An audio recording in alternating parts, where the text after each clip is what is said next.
Welcome to NT speed biker, welcome to new video. আজকে যে ভিডিওটা হচ্ছে এটা নেপালের চতুর্থ এপিসোড। এটা পঞ্চম এপিসোড হওয়ার কথা, কিন্তু পঞ্চমটাকে আগে দিয়ে দিলাম ভিডিও। তো একটা কথা কি, ভিডিওটা স্কিপ করবেন না। এই ভিডিওতে যে দৃশ্যগুলি দেখবেন, আমি শিওর আপনার লাইফে এমন দৃশ্য আর কখনো দেখেন নাই বা কখনো পান নাই।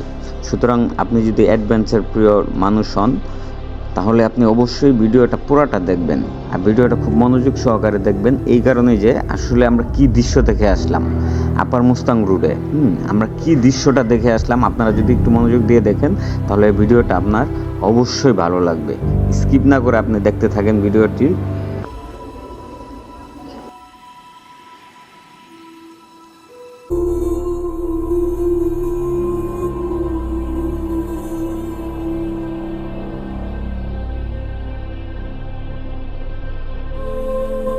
আশ্চর্য একটা দেখা যাচ্ছে এটা।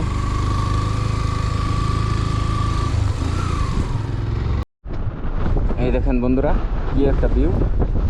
আসসালামু আলাইকুম বন্ধুরা, নেপাল রাইডে আসছি ময়মনসিংহ থেকে জেট বিদ্যুৎ। তো এখানে এসে এফজেড ভার্সন 2 আমি রাইড করতেছি। অলরেডি হচ্ছে পুখরা, মুস্তাং এগুলো রাইড করা শেষ। এখন আসছি হচ্ছে কাকবেনিতে। আজকে হচ্ছে দেখি আমরা হচ্ছে আজকে জমসমের দিকে থাকবো।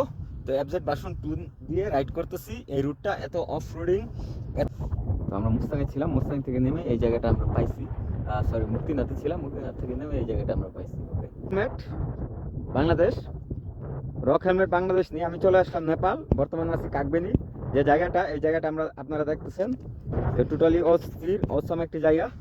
আর এখানে আছে হচ্ছে রক, টোটালি অসম একটি জায়গা। এখন আসছি আজকে মুক্তিনাথে। মুক্তিনাথ থেকে হোটেল থেকে যে বন্ধুরা আমরা যেখানে ছিলাম, মুক্তিনাথ থেকে মোটামুটি এই যে 1 কিলোমিটার বা 1.5 কিলোমিটার নিচে। তো এখানে টেম্পারেচার ছিল রাতের বেলা -6 or 7 এরকম। আর এই জায়গাতে আমাদের হচ্ছে, আমরা যেহেতু ছিলাম হচ্ছে হোমস্টেতে, আমাদের ভাড়া কিছুটা কম ছিল। ভাড়া ছিল 2 রুমে 2000 টাকা। আর খাওয়া খরচ প্রচুর খরচ এখানে। আমাদের 4 জনের খাবার খরচ প্রায় হচ্ছে আমরা 6500 টাকা বিল দিয়েছি। আরও বেশি হয়েছিল, 6500 টাকা পর্যন্ত আমরা দিয়েছি। তো এখন যে জায়গাতে যাচ্ছি, মুক্তিনাথ থেকে নেমে আমরা হচ্ছে কাকবেনি যাব। ওইখান থেকে আমরা ট্রাই করব যে আপার মুস্তাংয়ের রুট চুসাং এর দিকে যাওয়ার। তো ব্যাপারটা হচ্ছে যে আপার মুস্তাং সবারই একটি কাঙ্ক্ষিত জায়গা। এই কাঙ্ক্ষিত জায়গা আসলে আমাদের বাঙালিদের জন্য যাওয়ার টোটালি নিষেধ না, মানে হচ্ছে $500 জমা দিতে হবে। তো $500 প্রায় হচ্ছে 60,000 টাকার মতো পার হেড। $500 দিলে আমাদের হচ্ছে পারমিট মিলবে। তো এখানে একটা কথা বলে রাখি যে আপার মুস্তাং, আমরা যেখানে আছি এটা হচ্ছে লোয়ার মুস্তাং বর্তমানে। তো কাকবেনি থেকে লোয়ানথং প্লাস হচ্ছে আপার মুস্তাং যাওয়া লাগে। এই যে আমরা এখন আছি, এখানে ভিউটা দেখেন, আরেকটা ভিউ দেখেন, এই যে পুরো মাউন্টেন দেখা যাচ্ছে। এখন একদম পরিষ্কার আকাশ, তাই হচ্ছে পুরো মাউন্টেন দেখা যাচ্ছে।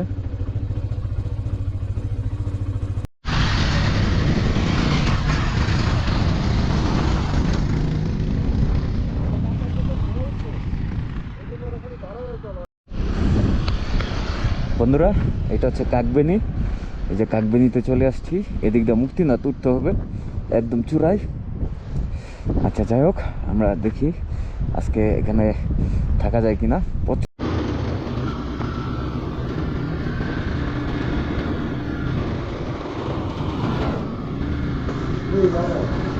আমরা হচ্ছে কাকবেনি থেকে আপার মুস্তাংয়ের দিকে যাচ্ছি। এখানে আমাদের হচ্ছে লক্ষ্য হচ্ছে যে আমরা কিছুটা দূর যাব, কিছুটা দূর গিয়ে কিছু ছবি তুলে একটু ভিডিও করে চলে আসব। বাট আমরা যখন যাওয়া শুরু করলাম, দেখলাম যে কাকবেনিতে যে চেকপোস্ট, ওখানে আমাদের কিছু বলে নাই। এই জন্য আমরা সামনের দিকে যেতেই থাকলাম। যেতে যেতে আমরা হচ্ছে আপার মুস্তাংয়ের দিকে প্রায় হচ্ছে 40 কিলোমিটার রাইড করে ফেলি। রাইড করে আমরা চুসাং পর্যন্ত যেতে পারি, যা হচ্ছে বাংলাদেশে এটা আমরাই প্রথম আমরা গিয়েছি। তো এখানে একটা কথা বলে রাখি যে আপনারা ভিডিওটা স্কিপ করবেন না। এই ভিডিওতে আপনি যেই সিনারিগুলো দেখবেন, বা প্রত্যেকটা সেকেন্ডে সেকেন্ডে যেই সিনারিটা দেখবেন, মানে অমায়িক, টোটাল অমায়িক সুন্দর। এমন সুন্দর আমি আমার লাইফে দেখি নাই, এমন সৌন্দর্যপূর্ণ পাহাড় পর্বত কোনো সময় এই দৃশ্য আমার লাইফে আমি দেখি নাই। এই যে একটা জায়গা দেখতেছেন, এটা মারাত্মক লেভেলের একটা সৌন্দর্যপূর্ণ জায়গা। মানে এটা দেখে আমরা সবাই থান্ডার হয়ে গেছিলাম, এত সুন্দর জায়গা। আর এই পাহাড়ের স্ট্রাকচারগুলো টোটাল ভিন্ন টাইপের, আপনারা দেখতেছেন যে এটা কিন্তু হচ্ছে বালু প্লাস পাথরযুক্ত পাহাড়, যেখানে হচ্ছে প্রতিনিয়ত বাতাস, অনেক উপরে যেহেতু এখানে প্রতিনিয়ত বাতাস, এর কারণে আস্তে আস্তে হচ্ছে বালুগুলো উড়ে পাহাড়ের স্ট্রাকচারটা এমন হয়ে গেছে। আসলে এটাকে পাহাড় বলবো নাকি পর্বতের একটা অংশ বলবো নাকি কি, মানে আমরা টোটালি আশ্চর্য এই সিনটা দেখে। আপনারা দেখলেও আপনারা অবাক হয়ে যাবেন প্রথমবার দেখলে। এই যে দেখেন একটা ভিউ, মোট কথা এই ভিউটা মানে কি বলবো। ডান সাইডে কিন্তু আমরা দেখতেছি একটা নদী, আর বাম সাইডে হচ্ছে যে ভিউগুলা দেখতেছেন অথবা পাহাড়ের স্ট্রাকচারটা দেখতেছেন, এটা ডিফারেন্ট টাইপের পাহাড়। আর রাস্তা তো এখানে হচ্ছে যেদিক দিয়ে টাক যাচ্ছে ওইটাই নাকি রাস্তা। আমরা ওই লিক ধরে চলে যাচ্ছিলাম আপার মুস্তাঙের উদ্দেশ্যে। আমাদের হচ্ছে এখানে যাওয়ার একটা ইচ্ছে এরকম যে আমরা যতটুকু যাইতে পারি, যেহেতু আমাদেরকে সিগন্যাল পয়েন্টে কিছু বলে নাই, আমরা যতটুকু যাইতে পারি। এখন যে ভিউটা দেখতেছেন এটাও খুব চমৎকার একটা ভিউ। এই ভিউয়ে দেখেন যে অমায়িক সুন্দর দেখেন এটা কি টাইপের পাহাড়, আল্লাহ তাআলা কি সৃষ্টি করছে। এই যে এটা আপার মুস্তাং যাওয়ার পথে কি টাইপের পাহাড় আল্লাহ তাআলা সৃষ্টি করে রাখছে, মানে কল্পনা করা যায়। আল্লাহ তাআলা, আমরা অনেক উপরে আছি এখন, এখানে আল্লাহ তাআলা কি সৃষ্টি করছে দেখেন। মাত্র পাহাড়ের ভিতরে দেখতেছেন, সামনে যে পাহাড়, এই যে অমায়িক, টোটাল অমায়িক। এই দেখেন বন্ধুরা, কি একটা ভিউ, আল্লাহ তাআলা কি সৃষ্টি করেছে কল্পনা করা যায় না। মনে হচ্ছে যে সিনারি পেয়ে যাচ্ছেন, এগুলো টোটালি ডিফারেন্ট। আমরা সবাই এগুলো দেখে আবেগে আপ্লুত হয়ে গিয়েছিলাম। তো এই যে একটা রুট দেখতেছেন, এই রুটটা হচ্ছে কিছুটা জিগজাগ জিগজাগ করে পাহাড়ের উপর চলে গেছে।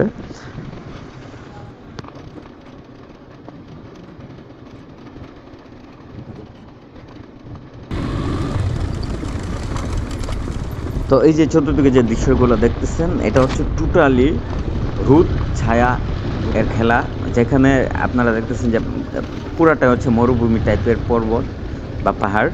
তো এখানে রোদ যেখানে এখানে প্রচণ্ড গরম, আর যেখানে ছায়া থাকে ওখানে প্রচণ্ড ছায়া, শীত লাগে না ঠান্ডা লাগে। তো মেঘগুলো হচ্ছে আমাদের মাথার একদম কাছে ছিল, আর চতুর্দিকে পর্বত আর পর্বত। তো এখানে একটা কথা বলে রাখি যে আমরা যে সাথে করে পানিটা নিয়েছিলাম, আমাদের পানি কিন্তু শেষ হয়ে গিয়েছিল, যেহেতু আমরা 40 কিলোমিটার রাস্তা রাইড করি, এর মাঝে আমরা বেশ কয়েকবার দাঁড়িয়ে পানি খেয়েছি, সুতরাং আমাদের পানি শেষ হয়ে যায়। পরবর্তীতে আমাদের পানির খুব পিপাসা পায়, কিন্তু আমরা লাস্ট চুসাঙে গিয়ে পানি পাইছি, এর মাঝে কোনো পানি পাইনি। বরাবর দেখেন ভিউ মাউন্টেনের, আমরা হচ্ছে একদম কাছাকাছি ঘুরতেছি। তো ব্যাপারটা হচ্ছে যে আমরা হচ্ছে রাতে ছিলাম মুক্তিনাথে, এটা একদম মাউন্টেনের ঢালে ছিলাম, মাইনাস টেম্পারেচারে ছিলাম, -4, -5 এরকম হয়। তো ওইখান থেকে নেমে আমরা হচ্ছে ঘুরতেছি, আপার মুসলিমের দিকে যাচ্ছিলাম, প্রায় হচ্ছে 30-40 কিলোমিটার এরকম করে হচ্ছে আমরা ক্লান্ত হয়ে গেছি। ক্লান্ত হয় নাই, মানে হচ্ছে যে আমরা হচ্ছে আর যেতে চাচ্ছি না, কারণ সন্ধ্যা হয়ে যাচ্ছে। 1 ঘন্টা থেকে আমাদের কোনো পারমিশন নাই, পরে যদি আমাদের এখান থেকে ব্যাগ টাকা বা 8 টাকা খরচ হয়ে যাবে সন্ধ্যার সময়। তো তাই দিন থাকতে থাকতে আমরা হচ্ছে ব্যাগ করতেছি।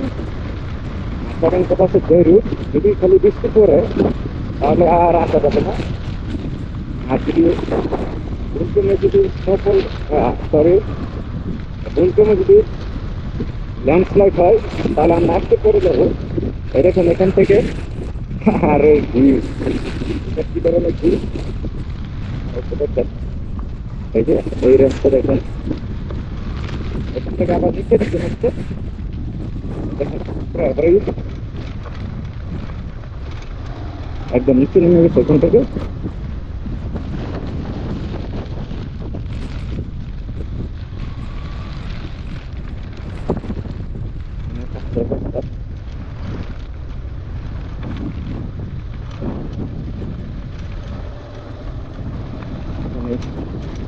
ইঞ্জিন ব্রেক, তারপর হচ্ছে হাতে পায়ে 2 ব্রেক দিয়ে হালকা করে নেমে যেতে হবে।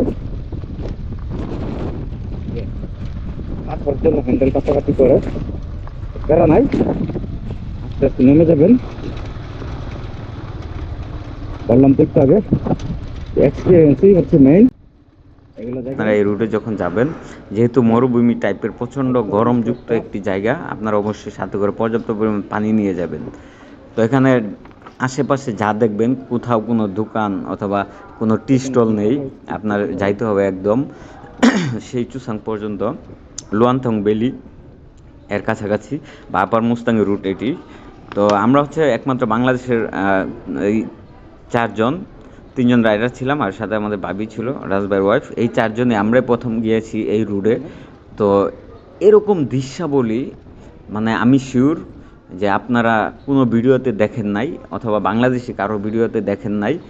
তো সুতরাং এই ভিডিওটা আপনারা মনোযোগ সহকারে দেখেন। আপনি যদি অ্যাডভেঞ্চার প্রিয় হন তাহলে আপনার মনে গেঁথে যাবে ভিডিওগুলো দেখে। তো এখানে আরেকটা ব্যাপার বলে রাখি যে যেহেতু আমরা অনেক উপরে রাইড করতেছিলাম, এখানে প্রচুর বাতাস ছিল। বাতাসের কারণে কিন্তু ছোট ছোট পাথর, একটু মিডিয়াম সাইজের পাথর কিন্তু আমাদের সমানে এই পাহাড় থেকে গড়ে পড়তেছিল। আপনারা যে পাহাড়গুলো দেখছেন এর স্ট্রাকচারটা হলো বালুযুক্ত পাহাড়, বালু এবং পাথরযুক্ত মিক্স পাহাড়। সেখানে বাতাসে বালুগুলো সরে যায় এবং পাথরগুলো বারবার শরীরের বা রাস্তায় পড়ে যায়। তো এখানে আবার অক্সিজেন সমস্যাও আছে। আর সাথে তো আপনার যেহেতু হাই অল্টিটিউডে অক্সিজেন, তীব্র গরমে আপনার শরীর টরীর ঘেমে যাবে, প্লাস হচ্ছে অক্সিজেন প্রবলেম। হ্যাঁ, একটু হালকা শ্বাসকষ্টের মতো হয়। সুতরাং এই ব্যাপারটা, আপনার শরীর যদি 100% ফিট থাকে তাহলে আপনি যাবেন এখানে। আর একটা ব্যাপার বলি, আপনি যে বাইকটি চালাবেন বন্ধ করে দিই, যে সাইড চালাইতে থাকি। এই দেখুন রাস্তায় কি পাথর, এগুলো সব উপর থেকে পড়ছে। এই যে আরেকটা ব্যাপার দেখো, এই যে ওয়াটার পাস, ওখানে কিন্তু 1 নম্বর গেড়ে দিয়ে একটা টানে উঠে যেতে হবে।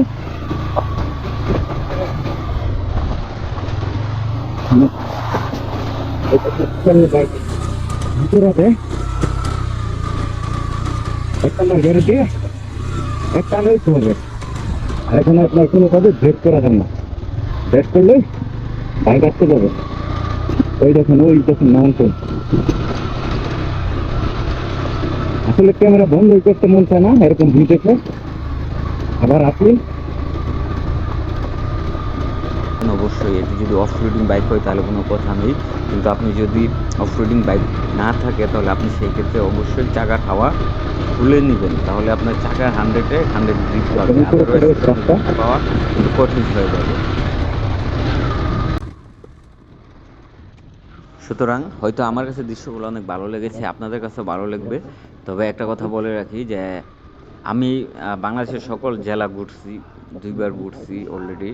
আর বিভিন্ন স্পট, পর্যটক স্থানগুলো অনেকবার ঘুরছি। তারপর হচ্ছে লাদাখ ঘোরা শেষ, world motorable highest route Umlingla pass ঘোরা শেষ আমার লাদাখের, মানালি, জম্মু কাশ্মীর। তবে আমার কাছে সবচাইতে সুন্দর দৃশ্যপূর্ণ জায়গা হচ্ছে এই আপার মুস্তাংয়ের রুট। এটা মানে অমায়িক ছিল আমার লাইফে বেস্ট, এমনকি আমরা যারা ছিলাম সাথে আমাদের সবার লাইফে বেস্ট। আমি শিওর বাংলাদেশের যারা রাইড করে গেছে এখানে এই পর্যন্ত কেউ আসতে পারে নাই। হয়তো 2-1 জন আসছিল বেনি থেকে 1 কিলোমিটার পর্যন্ত, তো ওইখান থেকে তারা ব্যাক গেছে। আমরা হচ্ছে বেনি থেকে প্রায় হচ্ছে 40 কিলোমিটার মতো রাইড করি। আর যে দৃশ্য পাইছি আমরা চোখে যা দেখছি, আসলে এটা ভিডিও করে অথবা মানে বর্ণনা করে কোনোভাবে এটা বোঝানো যাবে না যে আসলে আমরা কি দেখে আসছি। এটা আপনার নিজ চোখে গিয়ে দেখে আসতে হবে। তো এখন আরেকটা আপডেট নিউজ হচ্ছে যে এখানে যদি আপনি যান তাহলে আমরা যখন গিয়েছি তখন হচ্ছে $500 করে জমা দিতে হয়েছে, জমা দিয়ে পারমিট নিতে হবে আপার মুস্তাঙে গেলে। এখন এটা আবার তুলনামূলক কমাইছে, হ্যাঁ, ডলার কমাইছে। এখন মনে হয় $50 হলেই আপনাকে যেতে দিবে। বাট আমরা যখন গিয়েছি তখন হচ্ছে যে $500 জমা দিয়ে আমাদের হচ্ছে আপার মুস্তাং পারমিট নিতে হবে। আমরা হচ্ছে যেহেতু আমাদেরকে কোনো সিগন্যালে আটকায়নি বা জিজ্ঞেস করেনি, এই জন্য আমরা 40 কিলোমিটার পর্যন্ত যেতে পারছি। তো এই যে একটা ব্যাপার, তো আমাদের টার্গেট ছিল যে আমরা যতটুকু যাইতে পারি, হ্যাঁ, তো এইভাবে আমরা 40 কিলোমিটার চলে গেছি। কিন্তু লাস্ট যে চুসাঙে চেকপোস্ট ছিল ওইখানে আমরা ওই পর্যন্ত গিয়ে আর আমরা ইচ্ছা করে যাইনি, আমরা আবার ব্যাক করি। তো ব্যাপারটা হয়েছে যে আপনারা যারা বাংলাদেশ থেকে আসবেন অবশ্যই যদি আপনাদের আপার মুস্তাং যাওয়ার প্ল্যান থাকে তাহলে আপনারা পুখরা অথবা কাকবেনিতে এসে এই পারমিট নিয়ে নেবেন, অবশ্যই পারমিট নিয়ে যাবেন। কারণ হচ্ছে আমরা যখন যাই তখন আমাদের 4 জন ছিলাম, 4 জনে 500 করে ডলার হলে প্রায় $2,000 প্রায় বাংলাদেশি টাকা 2.5 লক্ষ বা 2,30,000 টাকার মতো আসে। আসলে এত টাকা কষ্ট যে আমাদের এত টাকা খরচ করে আমরা আপার মুস্তাঙে যাব, এটা আসলে ওইটা সিচুয়েশন আমাদের ছিল না, যার কারণে আমরা লুয়ানথং বেলির চুসাং থেকে ব্যাক করি। তবে আপনি এটা শিওর যে আমরা যে দৃশ্য দেখছি, যতটুকু যে আমরা যে দৃশ্য দেখছি, এটা আমাদের লাইফে best one of the best scenery in our life. তো এই জন্য আপনাদেরকে বলতেছি যে আপনারা অবশ্যই যদি নেপাল যান অবশ্যই আপার মুস্তাং যাওয়ার চেষ্টা করবেন। সর্বোপরি এই যে দৃশ্যাবলী, এই দৃশ্যাবলী আপনারা অন্য কোনো ভিডিওতে বা অন্য কোনো কারো ভিডিওতে, বাংলাদেশে অন্য কোনো কারো ভিডিওতে পান নাই। এই জন্য বললাম যে ভিডিওটি অবশ্যই একটু মনোযোগ দিয়ে দেখেন, বা যারা দেখছেন সবাইকে ধন্যবাদ।